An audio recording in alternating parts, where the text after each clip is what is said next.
Hjälp!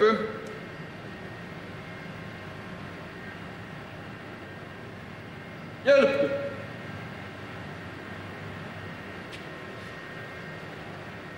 Hjälp!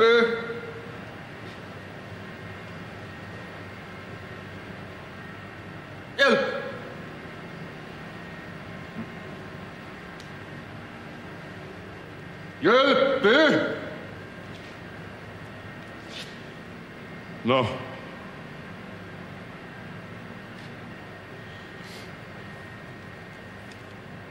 Että tältä puolelta. Joo, mitäs onks Rinne tehnyt lehmänkaupat? No näyttäis vähän siltä, että siinä on nyt aika paljon kronaa. Siinä on tulpat uusittava, samoin nahkaverhoilu, öljysuodatin, sylinterin höönaus. Sitten siinä on niin kuin näkyy, niin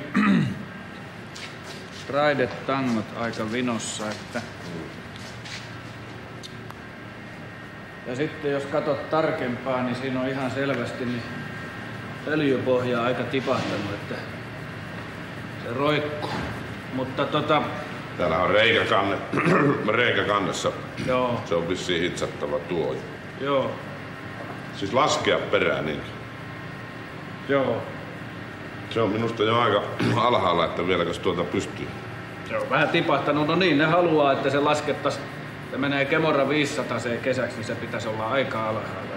Ai tää on ratavehe, joo. Jos sä voisit kurkistaa vähän. No eihän siinä muuta kuin hommia, joo. Joo. Kattelen tuon. Alas katsomaan. Joo.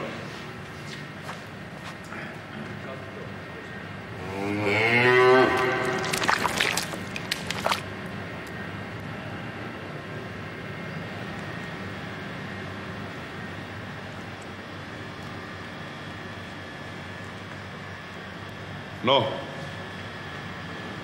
laskiks sen perä? Ei. No sit laskit jotain ihan muuta niinkö? En minä laskenut mitään. Joo. Se oli toi lehmä sitten vissiin. Joo. Että tämmönen tapaus.